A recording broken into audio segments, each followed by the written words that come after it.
Assalamualaikum warahmatullahi wabarakatuh.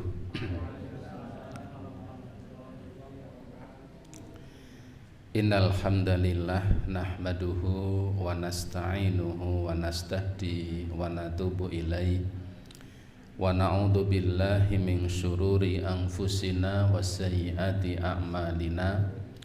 May yahdihillahu fala mudhillalah wa may yudlil fala hadiyalah. Asyhadu an la ilaha illallah wahdahu la syarikalah wa asyhadu anna Muhammadan abduhu wa rasuluh. Allahumma sholli wa sallim wa barik ala nabiyyina Muhammadin wa ala alihi wa ashabihi wa man tabi'ahum bi ihsanin ila yaumiddin.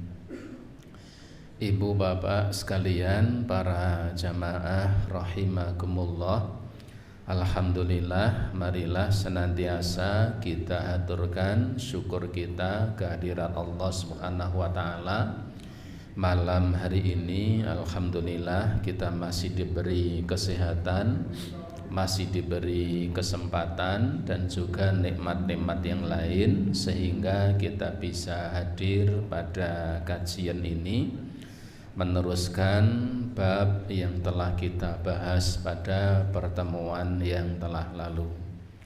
Salawat dan salam tidak lupa semoga tercurah atas Nabi Yuna Muhammad sallallahu alaihi wa alihi wasallam, yang semoga terlimpah pula kepada seluruh keluarganya dan semua hambanya, semua umatnya yang istiqomah di jalan Allah ini sampai hari kiamat kelak.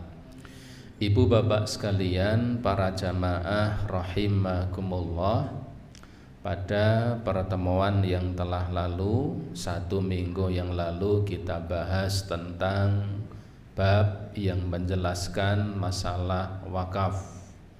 Dan kemarin belum selesai kita membahas terkait tentang wakaf tersebut. Ibu bapak rahimakumullah, pada pertemuan yang telah lalu kita sampaikan tentang maknanya. Jadi wakaf itu artinya menahan hartanya tapi menyalurkan manfaatnya. Menahan harta pokok tetapi menyalurkan kemanfaatannya. Karenanya apa? Oleh karenanya ketika harta itu sudah diwakafkan, berarti harta itu sudah tertahan kepemilikannya, tidak bisa lagi diwariskan, tidak bisa lagi dijual belikan. Ini kalau sudah diwakafkan.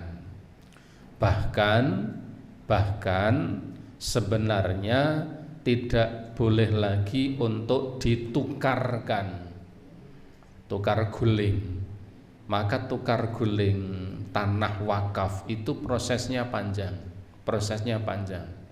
Tidak selesai hanya 1 bulan, 2 bulan, setahun, 2 tahun, tapi sampai bertahun-tahun. Karena harus mengukur luasannya, kemudian membandingkan harganya, kualitasnya, dan seterusnya. Ini tanah wakaf. Jadi wakaf itu menahan harta pokoknya lalu menyalurkan manfaatnya. Karena kalimat menyalurkan manfaatnya, maka harta wakaf itu harta yang ketika manfaatnya sudah diambil, harta itu tetap masih ada. Kalau manfaatnya diambil menjadikan harta itu sudah tidak ada lagi, berarti tidak memenuhi syarat dikatakan wakaf. Contoh, ibu bapak punya pisang 1 tundun misalnya, ini saya wakafkan ya misalnya. Ketika sudah diambil dalamnya, diambil manfaatnya, sudah rakanggung gawe, itu namanya bukan wakaf tetapi sedekah. Kenapa? Harta pokoknya tidak bisa tahan, tidak bisa dipertahankan. Maka ketika harta pokok itu bisa dipertahankan, manfaatnya yang disalurkan itulah wakaf. Oleh karenanya yang kita lihat di dalam ruangan ini bisa menjadi objek wakaf. Laptop ini bisa diwakafkan, saya serahkan, silakan dimanfaatkan. Proyektor misalnya itu menjadi objek wakaf. Saya mau membelikan proyektor, diserahkan ke Masjid Al-Manar, silakan dimanfaatkan. Proyektornya tidak boleh dimiliki siapapun karena sudah diwakafkan kepada Al-Manar misalnya. Inilah wakaf. Hukum wakaf ini ya adalah mandub, disunahkan. Kenapa? Karena dengan wakaf itu bisa tercapai kemanfaatan dan kemaslahatan yang barangkali tidak bisa dilakukan kecuali dengan itu. Ini wakaf.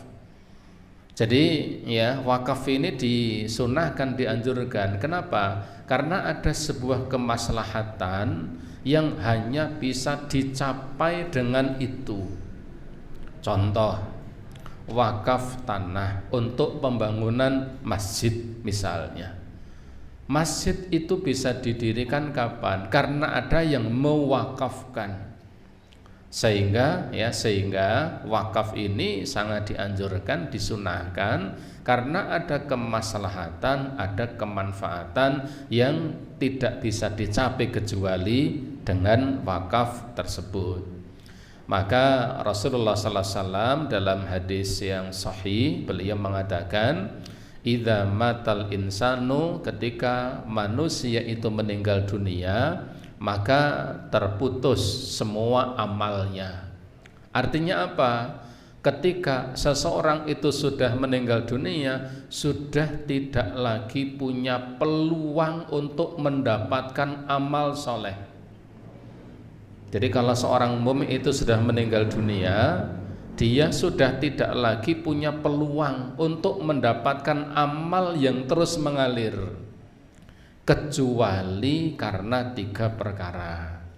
Pertama, Rasulullah mengatakan sedekah jariyah, sedekah yang mengalir pahalanya. Ketika seseorang itu bersedekah, maka ada sedekah itu yang kemudian selesai seketika itu juga. Tetapi ada sedekah yang ketika orang itu bersedekah pahalanya mengalir terus sampai setelah orang itu meninggal dunia. Kalau kita sedekah mie ayam, nah itu selesai seketika itu juga, ya. Paling-paling masih mengalir pahalanya ketika pedasnya masih di mulut, ya. Masih bisa merasakan nikmatnya. Tetapi ketika itu sudah selesai, ya sudah selesai. Kita mensedekahkan misalnya makanan misalnya, ya. Di Indonesia ini kan paling senang identik dengan sedekah makanan, ya. Dilo-dilo sedekah makanan. Maka sedekah itu ada yang sudah selesai seketika itu pahalanya, tetapi ada yang pahalanya mengalir. Apa? Di antaranya adalah wakaf. Wakaf itu termasuk sedekah.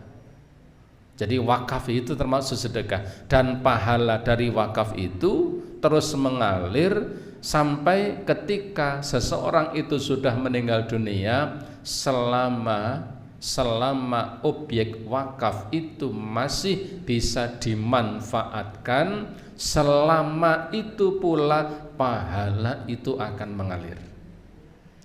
Ibu bapak, kita bayangkan ada seseorang wakaf tanah digunakan untuk masjid. Selama tanah itu masih digunakan sebagai masjid, ada bangunan di atasnya, kemudian orang yang wakaf itu sudah meninggal dunia, setahun berikutnya, 10 tahun berikutnya, 100 tahun berikutnya, selama masjid itu masih berdiri di atas sebidang tanah itu, dan selama masjid itu digunakan, selama itu pula orang yang mewakafkan itu akan selalu mendapatkan aliran pahala yang mengalir. Coba itu. Maka ya wakaf ini menjadi satu alternatif seseorang bisa mendapatkan pahala, yang pahala itu tidak akan terputus selama ya yang diwakafkan itu masih dimanfaatkan. Karena kembali pada makna wakaf itu, harta pokoknya ditahan, manfaatnya yang dialirkan. Jadi Nabi mengatakan seluruh manusia ketika sudah meninggal dunia, amalnya selesai. Dia tidak akan bisa lagi berkarya untuk mendapatkan pahala kecuali 3 perkara. 1, sedekah jariyah. Yang kedua, au ilmin yuntafa'u bih. Yang kedua, ilmu yang bermanfaat. Ilmu yang dengan ilmu itu dia mendapatkan pahala, karena orang yang diajari ilmu itu dia mengamalkan dari apa yang ia terima dari orang yang mengajarkan. Misalnya kalau kita punya anak ya, kita ajari perkara-perkara yang baik, meskipun kita hanya mengajari alif, ba, ta, sa, maka ketika anak kita itu bisa membaca Al-Quran lantaran kita, selama hidup dia membaca Al-Quran, kita yang mengajarkan sudah meninggal dunia, selama itu pula yang mengajarkan itu akan mendapatkan pahala. Ini ilmu yang bermanfaat. Awaladin solihin yad'ulah, atau anak soleh yang mendoakan kepada kedua orang tuanya. Anak soleh mendoakan orang tua dan orang tuanya juga mukmin. Ini menjadi syarat pokok, karena kalimatnya seorang mukmin. Ketika seorang mukmin itu meninggal dunia, dia punya anak yang soleh, kemudian anak yang soleh itu mendoakan kepada kedua orang tuanya, meskipun orang tua itu sudah meninggal dunia, doa anak soleh, bahkan kebaikan dari anak soleh itu orang tuanya akan mendapatkan kebaikan. Maka Al-Quran mengisyaratkan, apa isyaratnya? Kalau usia kita sudah mencapai 40 tahun, kalau usia kita sudah mencapai 40 tahun, sudah harus berpikir piye carane duwe anak sing soleh. Itu isyarat Al-Quran. Ibu bapak bisa buka surah Al-Aqaf ya, yang sering menjadi doa kita. Hatta idza balagha asyuddahu wa balagha arba'ina sanatan. Ketika usia seseorang sudah sampai pada usia puncak dewasa. Berapa tahun? 40 tahun. Ketika usia 40 tahun itu, seorang mukmin harus selalu berpikir apa? Pertama, Rabbi auzi'ni an ashkura nikmataka allati an'amta alayya wa ala walidayya wa an a'mala sholihan tardahu wa aslih li fi dzurriyyati inni tubtu ilaika wa inni minal muslimin. Itu kan menjadi doa-doa kita. Ya, sering Pak doa apa gitu mboten bisa lihat. Itu di surat Al-Aqaf ayat yang ke-15, bisa dibuka itu. Rabbi auzi'ni an ashkura ni'mataka allati an'amta alayya wa ala walidayya wa an a'mala salihan tardahu wa aslih li fi dzurriyyati inni tubtu ilaika wa inni minal muslimin. Ayat itu mengisyaratkan apa? Kalau seorang mukmin usianya sudah sampai 40 tahun, harus berpikir pertama, mendorong hatinya untuk selalu bersyukur. Usia 40 tahun itu sudah harus banyak syukurnya. Kenapa? Paling tidak Allah sudah memberikan kepadanya kehidupan minimal 2/3 usia sudah dilampaui. Kenapa pakai kalimat minimal? Karena Nabi mengatakan usia umatku itu antara 60 sampai 70 tahun. Wa aqallu ma yajuzu dzalik, yang lebih dari itu ada tapi tidak banyak begitu. Maka 40 tahun itu kalau diambil batas minimal dari 60 sampai 70, 40 itu sudah berapa? 2/3, sudah ber-3. Maka harus banyak syukurnya ya. Kalau tidak mau bersyukur, syukur gitu. Nah, ini di ruangan ini kan banyak yang sudah ya 40 tahun ini, kecuali yang belum. Pak Pri pun enten kawan dosa Pak Pri. Ya. Jadi 20 tahun yang punjulane oke kan itu. Itu 40 tahun. Yang kedua, a'mal sholihan. Usia 40 tahun itu sudah harus banyak berpikir untuk apa? Menambah dan meningkatkan kualitas amal soleh. Itu kalau sudah 40 tahun. Kenapa? Ya tadi sudah 2/3 umur. Artinya apa? Dari batas minimal kembali ke usia kelahiran dan menuju kematian itu sudah lebih dekat kepada kematian. Kalau pakai batas minimal 60 tahun, maka sudah harus banyak apa? A'mal sholihan. Sudah harus banyak berpikir untuk apa? Untuk menambah ya, meningkatkan kualitas amal soleh. Ini ketika usia sudah 40 tahun. Yang ketiga apa? 40 tahun itu sudah harus berpikir wa aslih li fi dzurriyyati. Usia 40 tahun itu sudah harus berpikir piye carane aku duwe anak yang soleh. Itu ketika usia 40 tahun. Kenapa? Karena usia 40 tahun itu masih memungkinkan gitu loh. Jadi kalau usia 40 tahun saya misalnya, saya sekarang 48 tahun ya.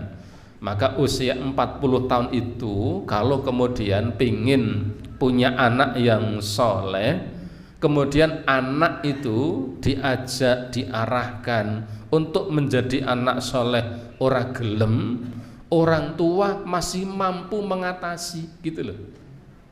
Jadi kalau sudah baru 40 tahun anak ikon sholat melayu, bapak nih saya iso melayoni. Itu kalau 40 tahun. Anaknya diajak sholat gua, sholat gua. Kau nek ra sholat sampai tak pentungi mau. Aku yuwani karo bapak misalnya. Oh bapaknya masih kuda-kuda masih kokoh 40 tahun. Coba kalau itu terlambat 80 tahun. Anak ikon sholat, bapak nih 80 tahun, anak melayu, tidak bisa nututi, kesandung tiba nyeluruk gitu ya. Ini 40 tahun itu sudah harus tadi berpikir bagaimana punya anak yang soleh. 40 tahun itu sudah harus berpikir apa? Ini tubtu ilaika, harus banyak bertaubatnya. Kalau sudah usia 40 tahun itu lafal astaghfirullahal azim wa atubu ilaik, itu mestinya menjadi zikir harian yang jangan sampai tidak terucapkan. Kalau di dalam ya kitab Hisnul Muslim dikatakan itu dibaca minimal sehari 100 kali. Itu yang sering biasa Nabi ucapkan. Astaghfirullahaladzim wa atubu ilaih. Astaghfirullahaladzim wa atubu ilaih. Bisa dibaca sekaligus, bisa dicicil. Pagi berapa kali, siang berapa kali, sore berapa. Karena apa? Karena memang sudah harus banyak bertaubatnya. Bagi yang sudah 40 tahun ke atas, inni tubtu ilaika wa inni minal muslimin. Dan usia 40 tahun itu yang kelima harus punya tekad. Apa tekadnya? Saya nanti jangan sampai meninggal dunia kecuali dalam keadaan Islam. Jadi sudah punya apa? Punya tekad yang kuat. Ojo nganti aku mati kecuali dalam keadaan Islam. Ini doa kita bisa lihat. Ibu bapak yang belum hafal doanya bisa buka surat Al-Ahqaf ayat 15. Ya, ketika usia sudah 40 tahun, 5 itu Rabbi auzi'ni an ashkura ni'mataka allati an'amta alayya wa ala walidayya wa an a'mala sholihan tardahu wa aslih li fi dzurriyyati inni tubtu ilaika wa inni minal muslimin. Paling tidak tiap hari kita membacanya, paling tidak rakitung pisan. Karena itu bagian dari doa, apalagi ketika usia kita sudah di atas 40 tahun. 40 tahun harus begitu. Di atas 40 tahun kudu luwih tenanan, kan begitu ya, karena sudah di atas 40 tahun. Nah, baik. Jadi ya, termasuk amal soleh yang tidak akan terputus itu adalah anak yang mendoakan kepada kedua orang tuanya. Ibu bapak rahimakumullah, kemarin kita sampaikan syarat-syarat wakaf itu ada 4 kalau dalam kitab ini. Pertama, pewakifnya, wakif itu artinya orang yang wakaf. Orang yang wakaf itu ahlan litabarru, ya, orang yang wakaf itu memang orang yang diperkenankan untuk melakukan kebaikan. Orang yang memang diperbolehkan, diperkenankan melakukan kebaikan. Apa kriterianya? Kriterianya adalah dia orang yang berakal. Orangnya berakal, yang diwakafkan memang di bawah kekuasaannya, misalnya menjadi miliknya. Berarti apa? Orang yang tidak berakal dia wakaf tidak memenuhi syarat. Orang yang wakaf, yang diwakafkan ternyata bukan miliknya, ya tidak memenuhi syarat. Ya, saya mau wakaf. Wakaf apa? Wakaf tanah. Tanahnya siapa? Tanah bapak saya. Boleh enggak itu? Wakaf tanah bapak saya. Boleh enggak? Kenapa enggak boleh? Ya, milik bapaknya itu loh. Karena masih milik bapaknya. Wakaf itu harus menjadi miliknya sendiri. Kadang begini sekalian, di Temanggung itu ada orang yang ngotot dia ingin wakaf. Sementara tanah itu masih tanah milik banyak orang, belum di petil-petil istilah Jawanya, belum dipetil-petil. Sementara tanahnya hanya kecil, hanya cukup untuk didirikan, ya musola lah, ya, karena hanya berapa 9 kali 11 itu kan kecil, dan itu milik orang 5 kalau tidak 6. Yang satu ngotot harus didirikan madin, kan begitu. Yang lain mengatakan ya ora, wong ki sing nggone wong akeh misalnya. Dalam kondisi seperti itu ya dia tidak boleh memaksakan diri untuk wakaf. Karena tanah itu menjadi tanah bersama. Kalau dia ingin wakaf, apa solusinya? Pripun solusine? Kalau orang Jawa mengatakan apa? Disusui, kan begitu. Yang lain dikasih, oh tanah ini 9 kali 11. Harga jualnya berapa? Harga jualnya misalnya 100 juta misalnya. Milik orang berapa? Milik orang 5. Ketika milik orang 5, ya sudah, yang 4 orang itu dijujuli, kan, disusui. Ketika sudah menjadi miliknya, baru kemudian diwakaf. Karena memang harus orang yang wakaf itu memang orang yang diperkenankan. Bagaimana kriteria berkenankan? Dia orang berakal, yang diwakafkan miliknya sendiri. Kalau bukan milik sendiri tidak boleh diwakafkan. Yang kedua, ayyakunal mauquf alai in kana muayyinan mimman yasikhu tamlikuhu. Yang kedua, penerima wakaf itu orang-orang yang memenuhi syarat. Penerima wakaf itu orang-orang yang memenuhi syarat. Syarat apa? Bisa menjalankan amanah sesuai wakafnya, sesuai ya ikrar atau kepentingan, keinginan, kemanfaatan yang akan muncul dari objek yang diwakafkan itu. Wakaf tanah diwakafkan kepada siapa? Kepada takmir masjid. Untuk apa? Untuk kemakmuran masjid misalnya. Maka dalam kondisi seperti itu, yang menerima wakaf itu orang yang memang punya kemampuan memenuhi syarat.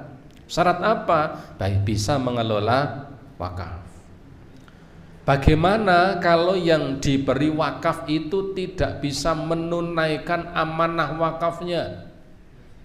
Pewakif boleh memindahkan kepada orang lain untuk memanfaatkan tanah wakafnya, boleh.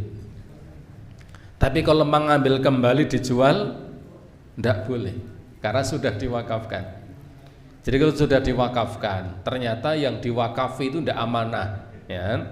Tanah ini dikelola, ya, diserahkan untuk kemakmuran masjid.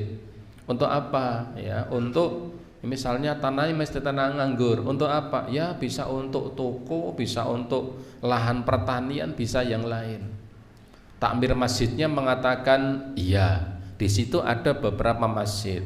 Ya, ada masjid A, masjid B, masjid C. Diamannya begitu, setahun tanahnya belum diapa-apakan. 2 tahun belum diapa-apakan. Ketika tanah itu belum dimanfaatkan, pewakifnya belum mendapatkan pahala mengalir. Sampai 5 tahun tidak diapa-apakan, 10 tahun mangkrak.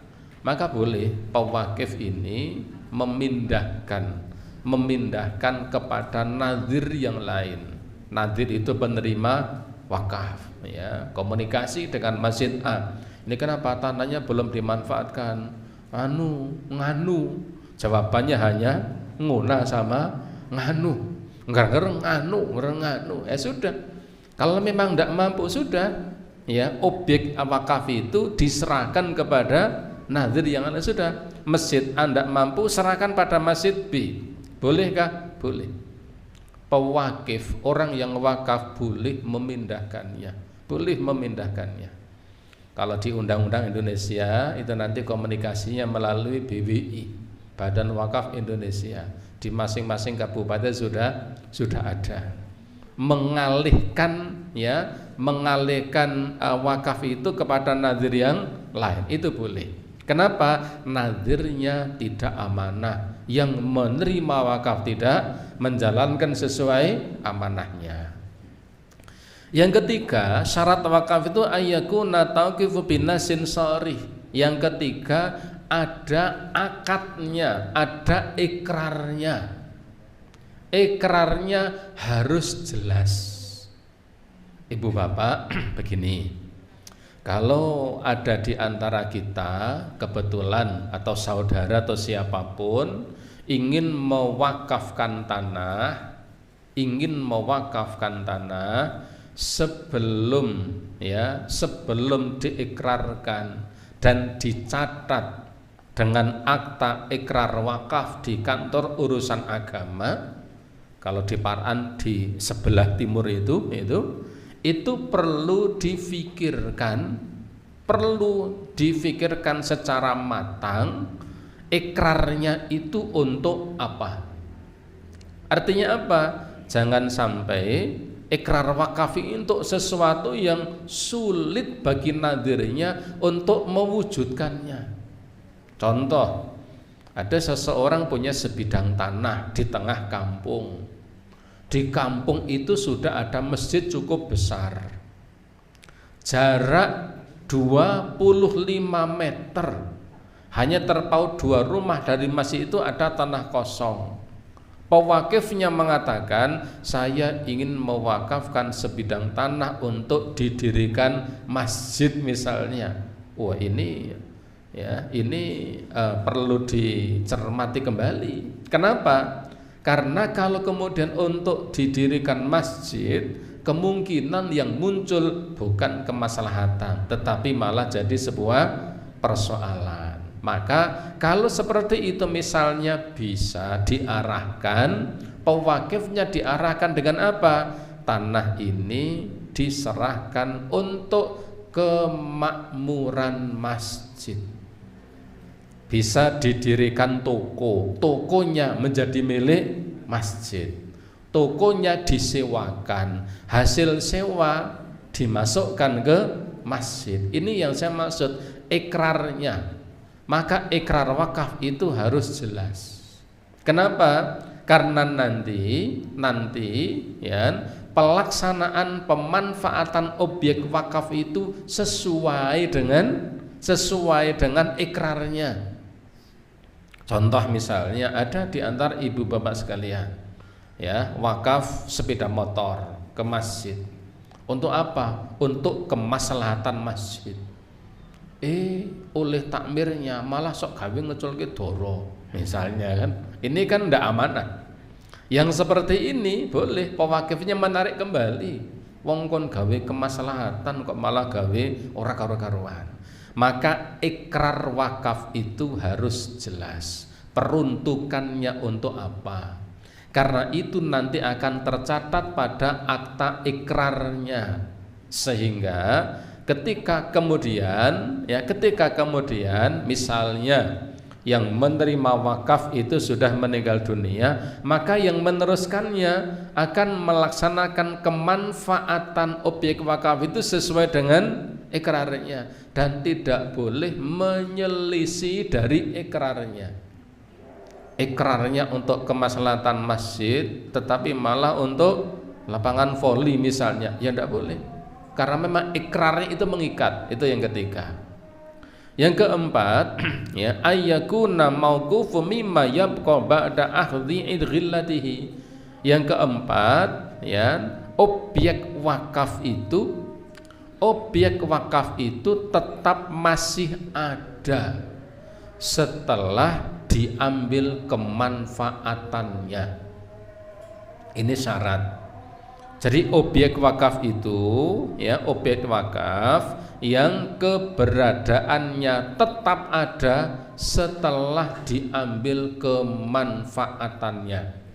Karena substansi wakaf itu adalah menahan hartanya, pokok hartanya menyalurkan manfaatnya. Menahan pokok hartanya dan menyalurkan manfaatnya. Itu wakaf. Maka ya seperti rumah, kemudian tanah, kemudian kendaraan, ya, atau barang-barang yang bisa diambil manfaatnya. Ketika yang diwakafkan itu setelah diambil manfaatnya, kemudian objek wakaf itu masih ada, berarti memenuhi syarat untuk diwakafkan. Tetapi ketika diambil manfaatnya sudah hilang, ya berarti tidak memenuhi syarat untuk dimanfaatkan. Cukup tidak diwakafkan, cukup disedekahkan. Seperti tadi ada pisang, ya, ibu bapak punya roti, ya, kemudian mengatakan saya mau wakaf roti ya, tidak bisa. Karena roti itu ketika sudah diberikan ya akan habis, ya. Wakaf, ya, nasi goreng misalnya, arek wakaf nasi goreng, ya tidak bisa. Kalau wakaf nasi goreng itu ya tidak bisa memenuhi syarat, karena ketika sudah dimakan akan habis, kecuali alat penggorengan nasi goreng itu bisa diwakafkan, ya, alatnya, tapi nasi gorengnya tidak bisa diwakafkan. Baik, jadi 4 hal itu menjadi syarat. Pewakifnya memenuhi syarat. Yang menerima wakaf juga orang yang memenuhi syarat.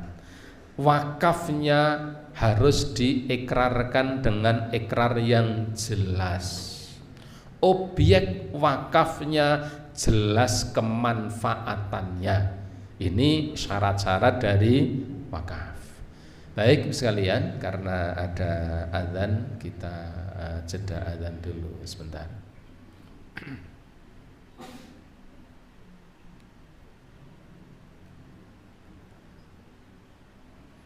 Monggo sambil diminum sing pun kagungan unjukan. Terus sing tasih.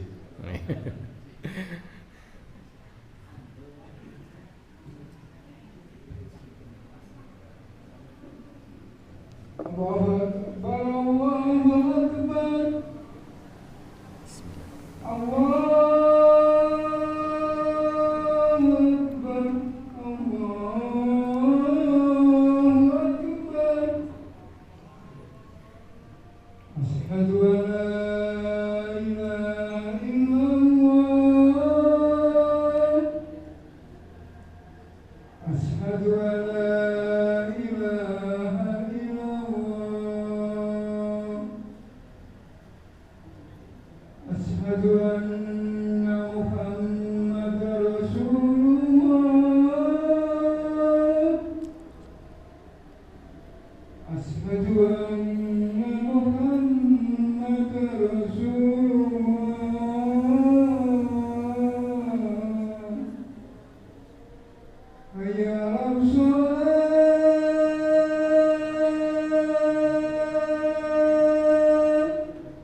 Sekalian, saya lanjutkan.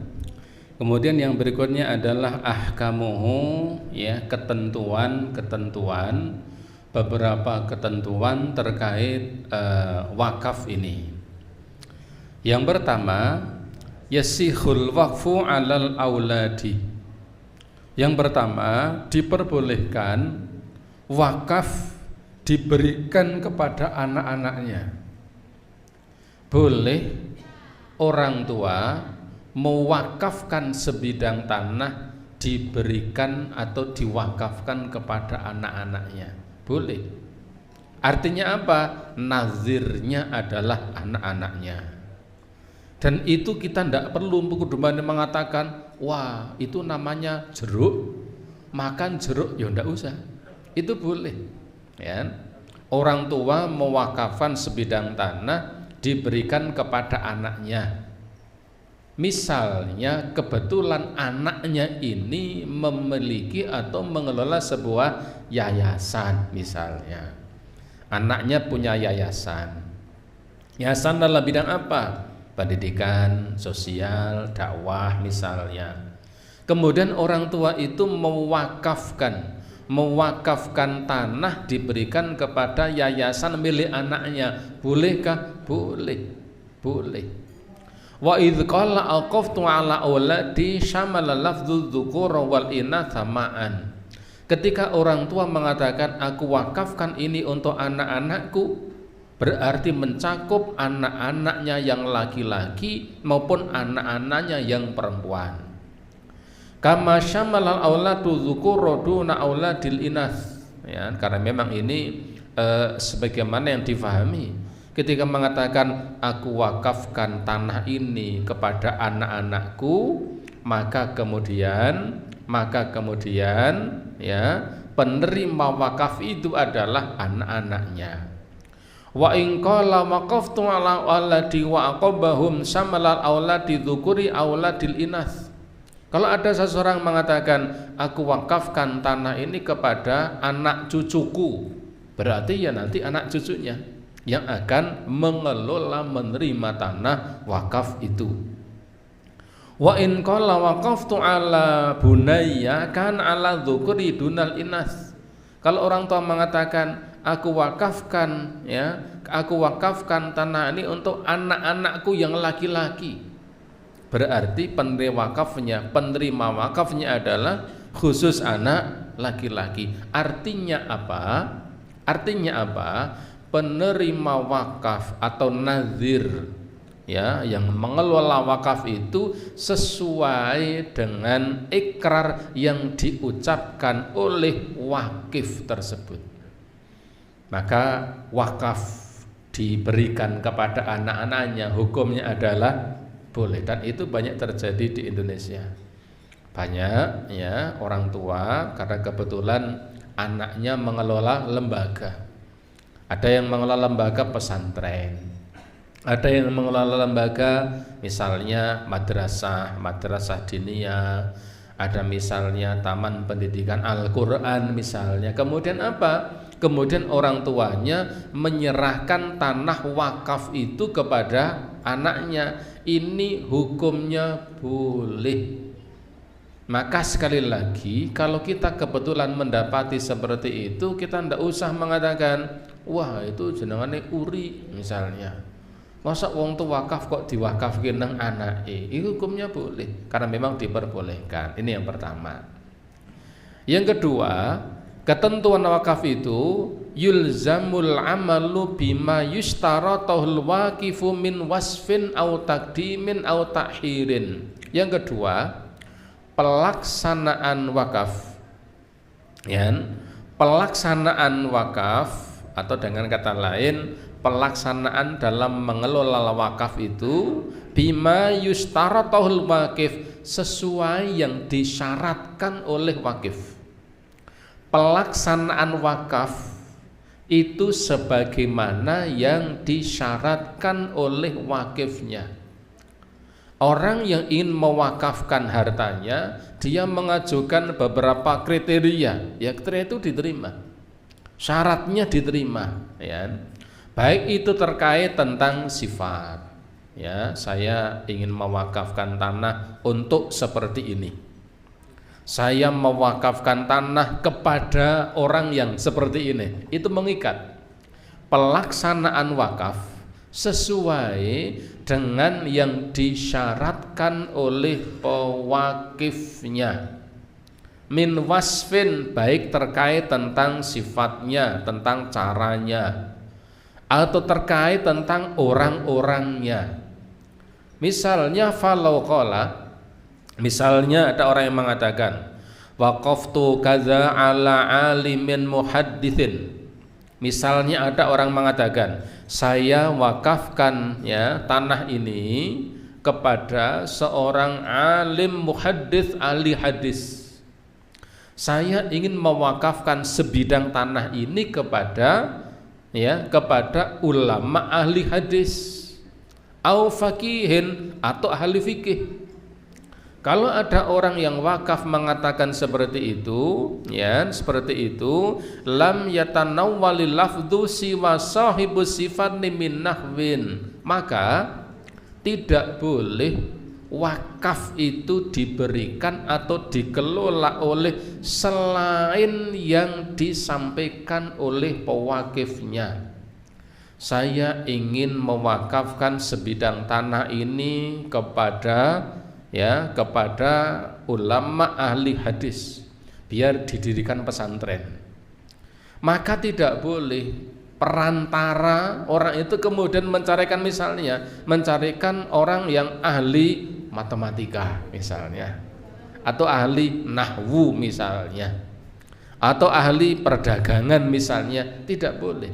Karena apa? Karena berlaku syarat tadi yang disampaikan oleh wakif tadi. Ada kaidah hadis yang mengatakan al-muslimu inda syurutihim. Orang muslim itu sesuai, harus komitmen pada syarat dan kesepakatan yang telah mereka buat. Kita itu sekalian, kita itu ketika melaksanakan komitmen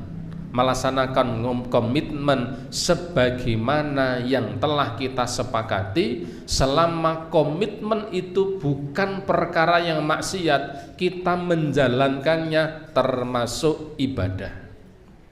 Contoh sing ada kasus begini, ada karyawan, ya di sebuah perusahaan. Karyawan ini bekerja dari jam 8 ya sampai jam 4. Karyawan itu diberi tenggang waktu, ada istirahat jam berapa? Jam 9 sampai jam setengah 10 istirahat, wolon kalau orang Jawa ya. Jam 12 sampai jam 1 istirahat siang, makan. Setelah itu nanti misalnya jam 2 ada rehat, misalnya seperempat jam. Jam 4 pulang. Ada karyawan yang dia mengatakan, saya ini kan muslim, jangan orang muslim, masa saya duha tidak boleh? Berarti Anda bukan orang muslim. Ini orang tidak paham ini. Karena komitmen dia itu mestinya kalau mau duha ya di jam 9 sampai jam setengah 10. Jam 8 kemudian dia ngotot jam 8 ini saya mau sholat duha. Ini hak saya seorang muslim. Dia tidak paham fikih ini. Harusnya dia komitmen pada kesepakatan bekerja jam 8 sampai jam 4, istirahat pagi jam 9 sampai setengah 10, istirahat siang jam 12 sampai jam 1, rehat sore jam 2 sampai jam 2 seperempat, jam 4 pulang. Kok dia ngoyok jam setengah 11 harus saya mau duha, tidak boleh dihalang oleh ini hak seorang muslim. Anda tahu bahwa Undang-Undang Dasar pasal 29, wah ini orang tidak paham ini. Al muslimu inda syurutihim, orang muslim itu harus komitmen pada kesepakatan yang sudah ia buat. Ketika mensepakati apa yang ia buat itu, selama kesepakatan itu bukan kemaksiatan, ia menjalani kesepakatan itu termasuk bagian dari ibadah. Ini yang kadang kurang dipahami seperti itu. Dia mengatakan kerjanya tidak ibadah, ibadahnya duha itu. Jam 11 dia ingin duha, diingatkan marah-marah, malah mengatakan ya Undang-Undang Dasar pasal 29 barang. Ini kan tidak paham. Maka di sini kembali pada yang kita sampaikan, poin yang kedua ini, bahwa ketentuan wakaf itu bahwa pelaksanaan wakaf sesuai dengan yang disyaratkan oleh wakifnya, oleh orang yang wakaf. Kalau dia mengatakan saya wakafkan kepada ulama ahli hadis, maka tidak boleh. Wakaf itu diberikan kepada ahli yang lain, misalnya ahli nahwu atau kemudian ahli bahasa dan seterusnya. Kama law qala waqaftu kadza ala auladi thumma auladahum. Seperti seseorang yang mengatakan saya wakafkan tanah ini kepada anak saya, lalu anak-anaknya anak saya, lalu anak-anaknya anak saya, misalnya. Kalau orang yang mewakafkan seperti itu, maka itu harus dijalankan, meskipun angel banget itu. Bapak Ibu sekalian mewakaf ndak usah sing mumet-mumet ki wong, nah itu. Tapi itu harus disepakati, harus dijalankan, ya. Sehingga apa? At-tabaqatul ulya tuhjabus sufla. Sehingga ketika yang paling atas itu masih ada, yang di bawahnya tidak boleh mengelolanya, sehingga laisa tabaqati dunya hakun fi waqfi hatta tankarudul ulya, maka tabaqah tingkatan yang di bawahnya dia tidak boleh ambil alih mengelola wakaf itu ketika yang di atasnya masih. Contohnya tadi ternyata anaknya itu ada tiga anak itu sudah punya anak lagi. Ketika 3 orang itu masih hidup, maka anak-anaknya tidak boleh mengelola wakaf itu. Salah seorang di antara 3 itu meninggal dunia, anaknya yang meninggal dunia juga tidak boleh ikut mengelola, karena anak yang lain masih hidup. Tinggal 1 yang hidup, dua saudara yang meninggal dunia, anak-anak saudara yang meninggal dunia itu tidak boleh kita mengelolanya. Kenapa? Tobaqatul ula, tingkatan yang paling atas masih ada, itu mengikat. Kalau anak-anak sudah meninggal dunia semuanya, baru kemudian ke anak-anaknya dan seterusnya sampai senjelimet itu. Kenapa? Karena apa yang disampaikan oleh wakif itu harus dilaksanakan. Pelaksanaan wakaf sebagaimana yang disyaratkan oleh yang mewakafkan itu ketentuan yang kedua. Jadi sangat mengikat. Maka tadi di awal saya sampaikan bahwa ikrar itu harus jelas, kepada siapa harus jelas, untuk apanya juga harus jelas. Kenapa? Karena ketika ada seseorang mewakafkan sebidang tanah, lalu ada orang lain yang mengklaim tanah itu untuk dikelolanya, maka sebenarnya dia sedang melakukan ghosab, dan itu dosa besar. Ada masjid, mohon maaf, ada masjid, dulu ada orang wakaf. Kepada siapa? Ya, kepada masyarakat itu. Tiba-tiba masjid itu diklaim, ditempeli menjadi milik yayasan fulan, ghosab itu, dan itu dosa. Kenapa? Karena dia bukan orang yang berhak. Karena wakaf itu mengikat. Mengikat apa? Kepada siapanya dan untuk apanya itu mengikat. Maka kita tidak boleh main-main dengan seperti itu, ya. Contoh tadi ada masjid dulu yang wakaf seseorang, sekian tahun masjid itu dipakai oleh banyak orang. Tiba-tiba ada yang mengklaim ditempeli milik yayasan fulan misalnya, itu namanya ghosab. Kecuali kalau dia bisa membuktikan bahwa dulu memang tanah ini diwakafkan untuk itu. Kalau enggak, itu klaim tidak diperbolehkan. Namanya apa? Ghosab. Ketentuan wakaf berlaku sesuai dengan yang disyaratkan oleh wakifnya, baik untuk apanya maupun kepada siapanya.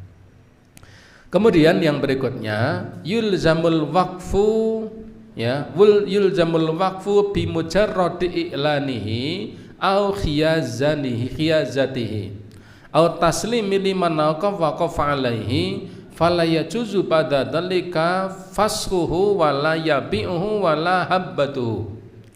Yang ketiga, bahwa ketentuan yang ketiga, wakaf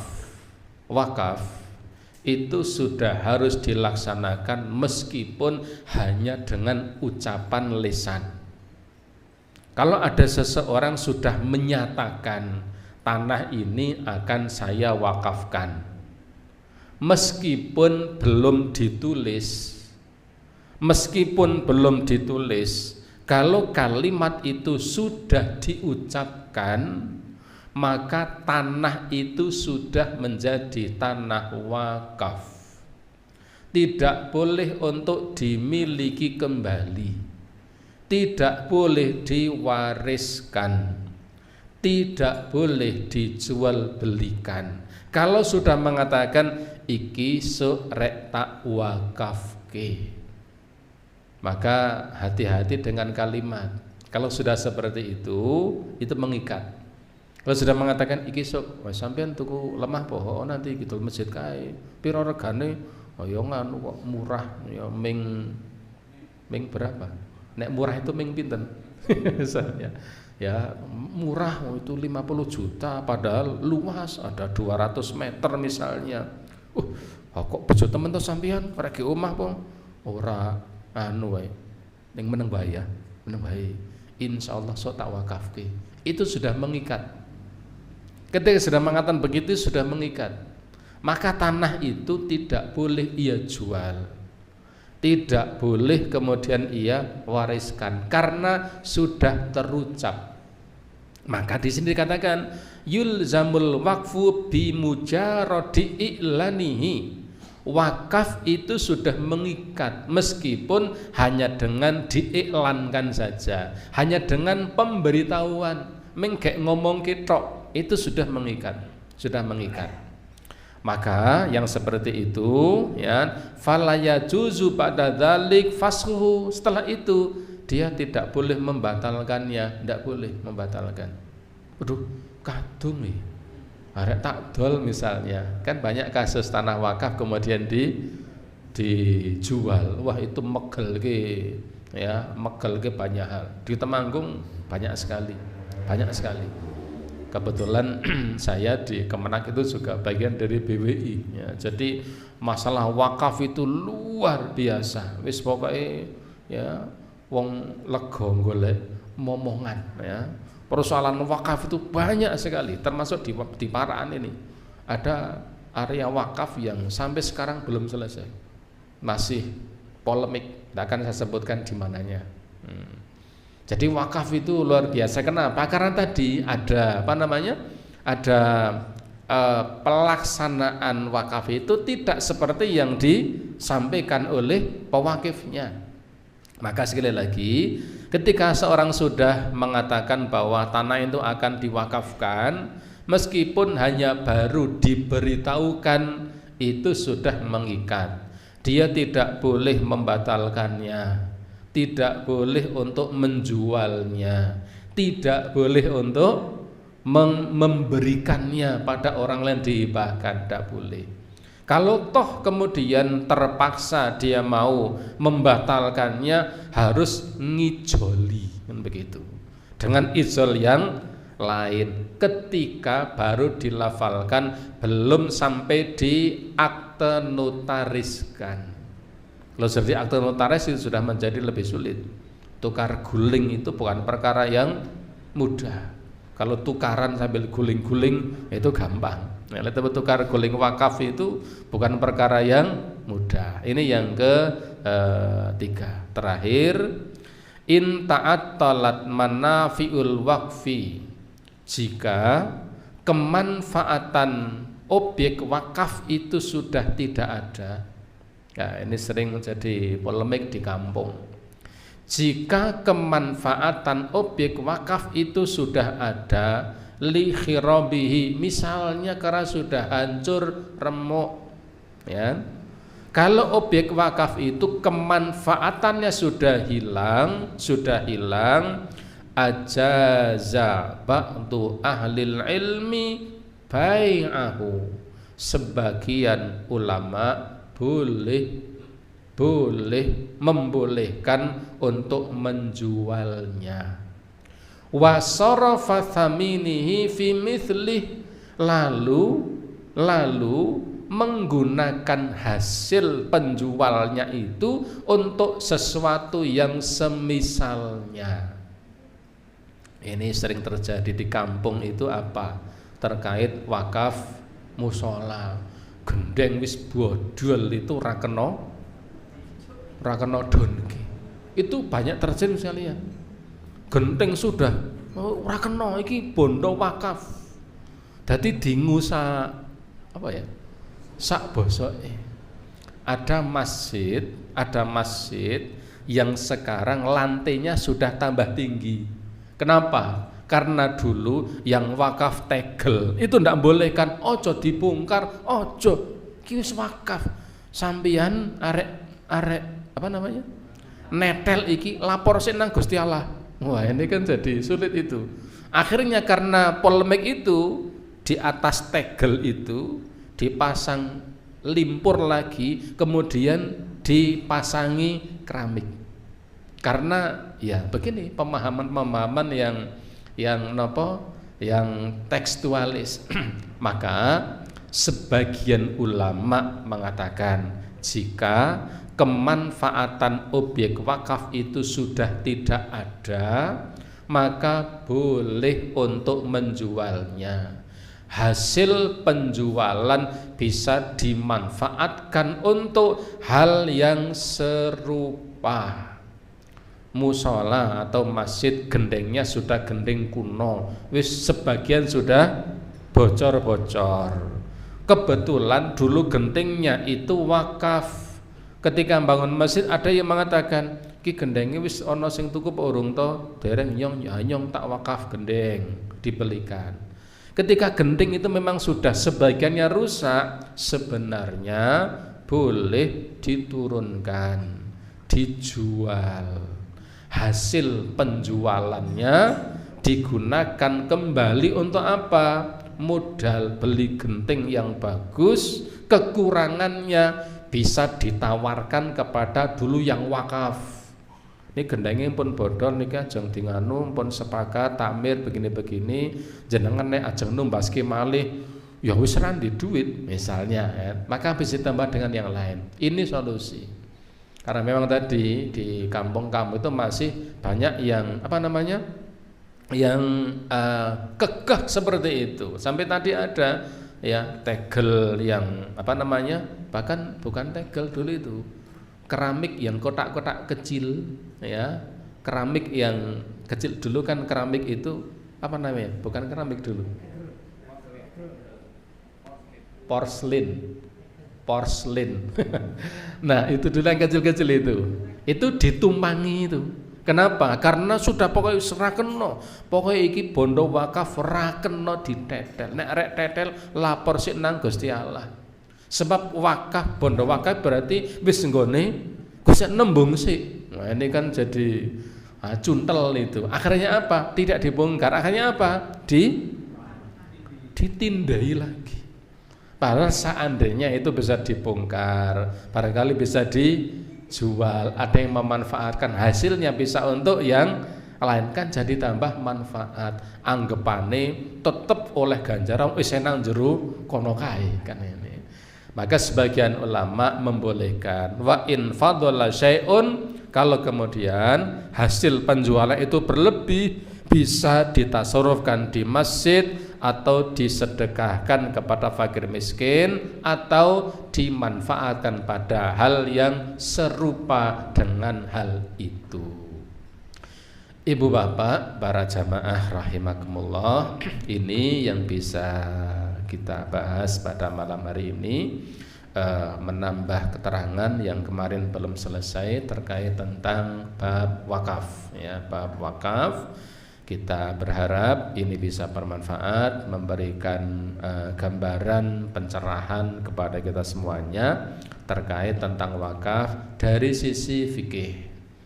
Wakaf dari sisi fikih, dari sisi pelaksanaan wakaf di negara kita karena diatur oleh undang-undang, regulasi berjalan, khususnya terkait tentang administrasi. Kalau sekarang administrasinya lumayan ketat.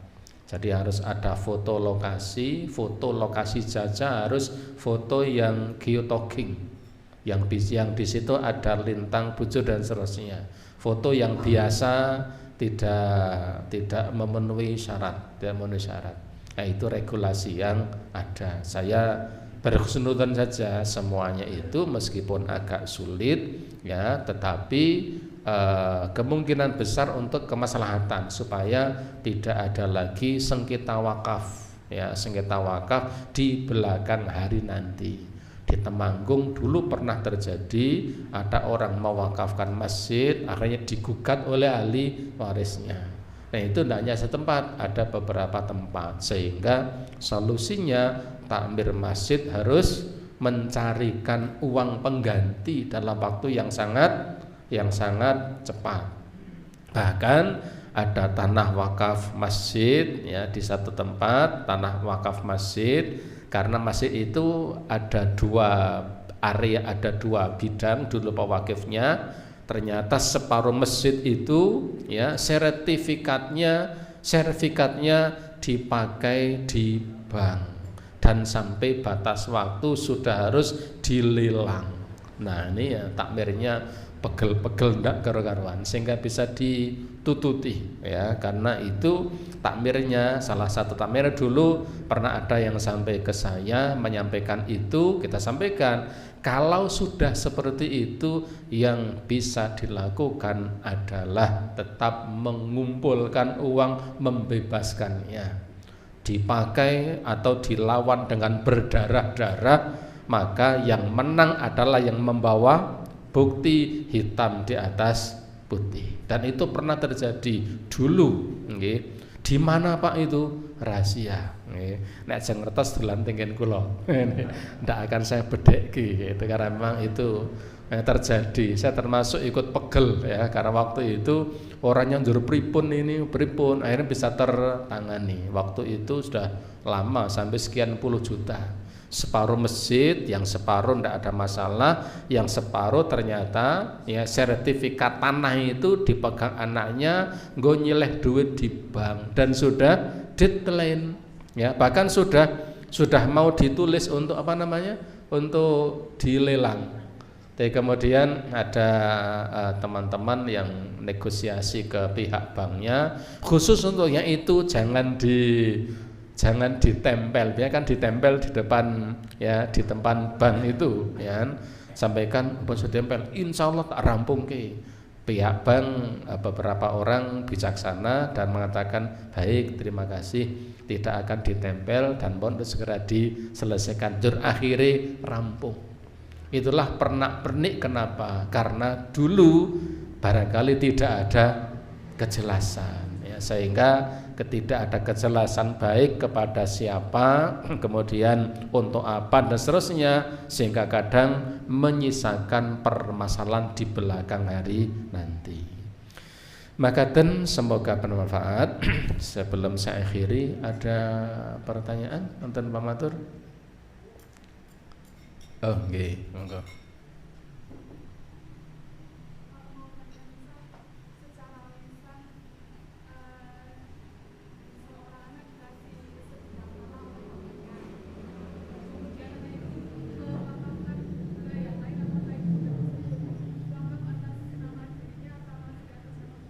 Oh gitu. Ketika orang tua memberikan sebidang tanah kepada anaknya. Kalau orang tua sudah memberikan sebidang tanah kepada anaknya, maka dampak dari kalimat memberikan berarti tanah itu sudah menjadi milik anaknya. Memberikan itu dalam fikih sering disebut istilah hibah. Hibah ini yang nanti akan kita bahas setelah bab wakaf ini. Hibah, banyak persoalan yang tidak jelas terkait tentang hibah itu. Sering ada seseorang sudah memberikan hibah kepada anaknya, wis dikeke, wong tuane meninggal dunia, yang sudah diberikan ditarik lagi oleh saudara-saudaranya jur didum dadi bondo waris. Ini bukan hanya ada tapi sering terjadi. Padahal ketika orang tua sudah memberikan tanah itu kepada anaknya, maka berarti kepemilikan itu sudah berpindah dari orang tua kepada anaknya. Ketika sudah diberikan kepada anaknya, sang anak ya, sang anak itu kemudian ingin mewakafkannya, maka sudah boleh karena itu sudah menjadi milik anaknya. Ya, kecuali kalau belum diberikan. Kalau belum diberikan ya bukannya tidak baik tapi tidak boleh karena belum menjadi miliknya. Tapi kalau orang tua sudah memberikan itu kepada anaknya, namanya memberikan itu kan berarti dikala masih hidup. Kalau orang tua sudah meninggal dunia, sudah tidak bisa memberi, hartanya menjadi warisan. Orang tua masih hidup, punya anak 3 misalnya. Orang tua kepada anak-anaknya memberi, si A diberi tanah sebelah sana, si B diberi tanah sebelah sana, si C diberi tanah sebelah sana. Ketika kemudian si A itu diberi sebidang tanah oleh orang tuanya, kemudian dia ingin mewakafkannya, maka itu boleh dan wakaf itu atas nama dirinya. Apakah orang tua mendapatkan pahala? Kalimatnya bukan orang tua mendapatkan pahala, orang tua akan mendapatkan kebaikan dari kesolehan yang dilakukan oleh anaknya. Meskipun mungkin pahalanya berbeda namanya, Tetapi orang tua itu akan mendapatkan kebaikan dari kesolehan yang dilakukan oleh anak-anaknya. Maka sebenarnya ketika anak ingin melakukan kebaikan, kemudian ya dia meskipun tidak mengatasnamakan kebaikan itu untuk orang tuanya, maka orang tuanya sebenarnya tetap mendapatkan kebaikan dari kesolehan yang dilakukan oleh anak. Kenapa? Karena anak itu hakikatnya adalah milik orang tuanya. Anak itu milik orang tuanya. Sebagaimana harta, anak itu menjadi milik orang tuanya. Maka begini, kalau seseorang menyerahkan sesuatu nanti pada bab hibah. Kalau ada seseorang menghibahkan sesuatu, memberikan sesuatu, maka dia tidak boleh mengambil kembali apa yang diberikan itu, kecuali pemberian orang tua kepada anaknya boleh untuk meminta kembali. Kenapa? Karena anak bagi orang tua sebagaimana harta. Anak adalah milik orang tuanya. Jadi kalau memberi atau hibah, nanti ada bab hibah. Seseorang memberikan sesuatu, ya, maka pemberian yang sudah diberikan tidak boleh diambil kembali, kecuali pemberian orang tua yang diberikan kepada anak, maka orang tua boleh mengambil kembali. Meskipun itu harus ada catatan-catatan, tidak berarti kemudian diwehke jaluk meneh, ya, minggu depan wehke neh jaluk neh. Nah ini kan bukan begitu artinya. Dalam kondisi misalnya terpaksa, itu kemudian diambil kembali untuk suatu kemaslahatan, maka hukumnya boleh. Itu nanti di bab hibah, mudah-mudahan bisa kita bahas waktu yang akan datang. Ibu bapak, demikian barangkali yang bisa kami sampaikan. Semoga bermanfaat. Segala kesalahan, kekhilafan, mudah-mudahan Allah memberi ampunan, dan kita akhiri dengan kafaratul majlis. Subhanakallahumma wa bihamdika asyhadu an la ilaha illa anta astaghfiruka wa atubu ilaik. Wassalamualaikum warahmatullahi wabarakatuh.